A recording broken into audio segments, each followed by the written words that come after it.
வணக்கம். என் பெயர் ரா சுரேந்திரா. நான் 3ஆம் வகுப்பு ஆ பிரிவில் படிக்கிறேன். இன்று நான் பேச போகின்ற தலைப்பு நெகிழி வரமா சாபமா. பெட்ரோலிய கச்சா எண்ணெயிலிருந்து தயாரிக்கப்படும் பல உப பொருட்களில் ஒன்றுதான் நெகிழி. இந்த நெகிழி கண்டுபிடித்த போது மனிதன் இயற்கையை வென்றுவிட்டான் என்று இந்த நெகிழி கண்டுபிடிக்கப்பட்டதால் இயற்கை நம்மளுக்கு அளிக்கும் தாது பொருட்களான இரும்பு, செம்பு, தகரம், அலுமினியம் போன்றவை மேலும் பல காலத்திற்கு கிடைக்கும் என்று மனித இனமே பெருமைப்பட்டது.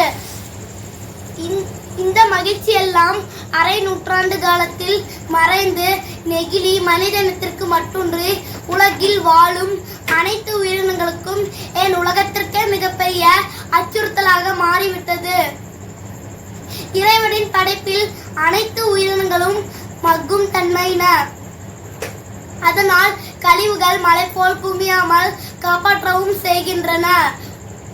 நெகிழி பொருட்கள் மக்கும் தன்மை இல்லாதவையாய் இருப்பதுடன் நிலத்தடி நீர் முறையாக சேகரிக்கப்பட முடியாமல் தடுக்கவும் செய்கின்றன.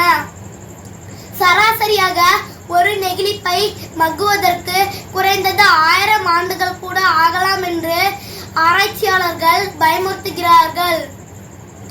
நெகிழி எரிக்கப்பட்டால் அதிலிருந்து வெளிவரும் வாயு புற்றுநோய்க்கு காரணமாக இருக்கிறது என்கிறார்கள். நெகிழியால் மிகப்பெரிய பாதிப்புக்கு உள்ளாகி இருப்பது கடல்வாழ் உயிரினங்கள் தான். நீர்நிலங்கள் எங்கு பார்த்தாலும் நிறைந்து நிற்கும் நெகிழியால் உலகம் பாலைவனமாக மாறிவிடும் அபாயம் இருப்பதாக விஞ்ஞானிகள் எச்சரிக்கிறார்கள். வளர்ச்சி பெற்ற நாடுகளில் நெகிழி பற்றிய விழிப்புணர்வு ஏற்பட்டு வருகின்றன. பலரும் தனிப்பட்ட முறையால் நெகிழி பயன்படுத்துவதை தவிர்க்கவும் தொடங்கியிருக்கிறார்கள். ஆகவே நமக்கு நெகிழி சாபமே. ஆகவே நாமும் நெகிழி பயன்படுத்துவதை தவிர்ப்போம்.